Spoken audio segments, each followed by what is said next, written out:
Imagine you're him, Ernest Hemingway, and imagine you have to give a speech in front of a group of journalists where you want to present your new novel. How would you start your speech? Two options. Would you start with option A? Hello and good evening, my fellow Americans. It's a great pleasure to welcome you here in this special evening. My name is Ernest Hemingway, and it's a great honor and pleasure to welcome you all here. Today I want to present to you my new novel. In this new novel, I will share with you an exciting story about an old man and the sea. Or would you start with option B? He was an old man who fished alone in a skiff in the Gulf Stream, and he had gone 84 days now without taking a fish.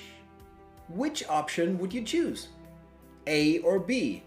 So obvious.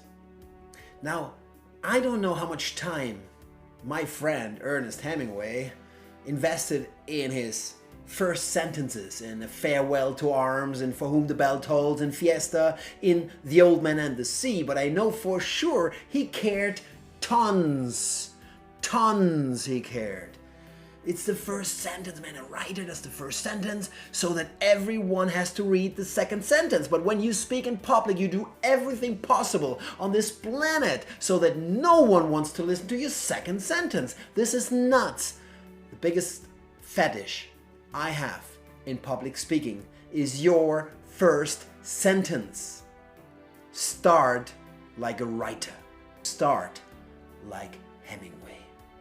So here, my friend, are 5 ideas that make sure that your entire audience drops their phones the moment you open the mouth and they all want to listen to your second sentence. A quote is always a goodie. Why do we use quotes? From famous figures? Famous figures like Arnie or Lee Kuan Yew or Martin Luther King Jr. or Winston Churchill or Michelle Obama or Nelson Mandela or Simon Sinek or Oprah. It's because they have ethos, credibility, and when you use their quotations, you can steal ethos, credibility without being a thief.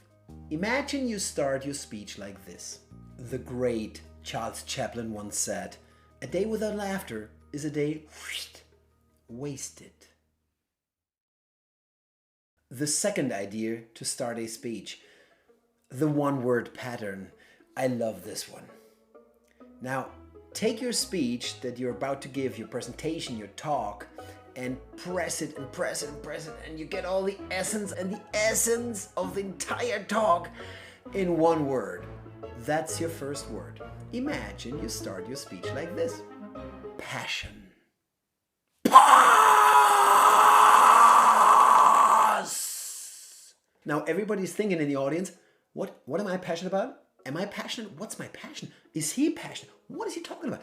Passion. A thinking audience, my friend, is a good audience unless you're a politician.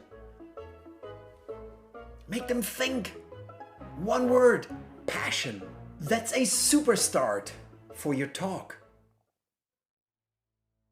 The third idea is what I call the bold statement. The bold statement. It can be polemic, doesn't have to be polemic, but it's a phrase that sticks out, that captures their attention.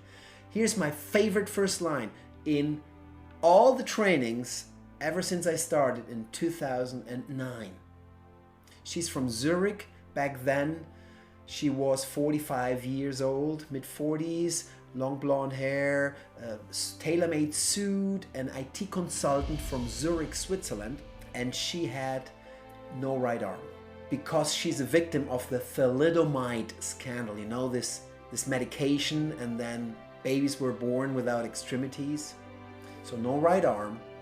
She stands up in front of us and she says, "I was born with one wing, but I learned how to fly."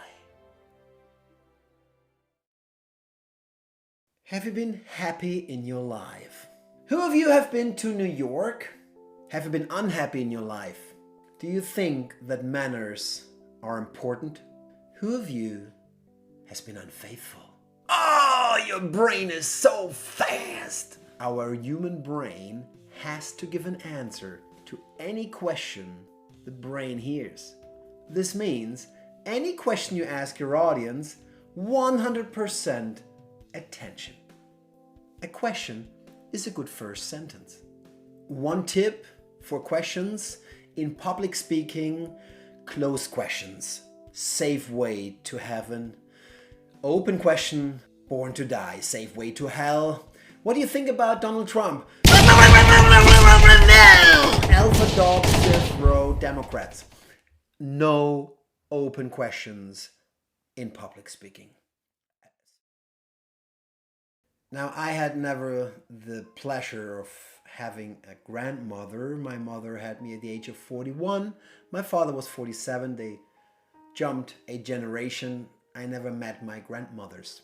But I have met many people in my training sessions who have grandmothers or who had grandmothers. And once in a while, these stories pop up when the grandmother sits down on the edge of the bed and they were 6, 7 years old, 5 years old. And then the grandmother would tell them a fairy tale. Once upon a time. When your brain hears once upon a time or equivalence, when I was 8 years old, 18 years ago, on the 5th of December 1995, that equals once upon a time. You listen and you cannot do anything about it because you want to know what's gonna come. Curiosity, story, once upon a time, a safe first sentence to capture 100% of their attention and to start like Hemingway. And here, my friend, you have them all together, the 5 ideas, the quote by a famous figure, the one word, I love the one word, the bold statement, but I learned how to fly, the closed question, your brain cannot not answer a question it hears, and of course, once upon a time, the grandmother moment. These are 5 ideas for a first sentence to start like a writer and to capture their attention 100%. The golden rule of rhetoric: there are no rules. The big question I have is, how will you start your next presentation, your next talk, your next speech? Are you going to start again with, hello, good evening, my name is Florian? Or will you be like Hemingway? My friend, start like a writer.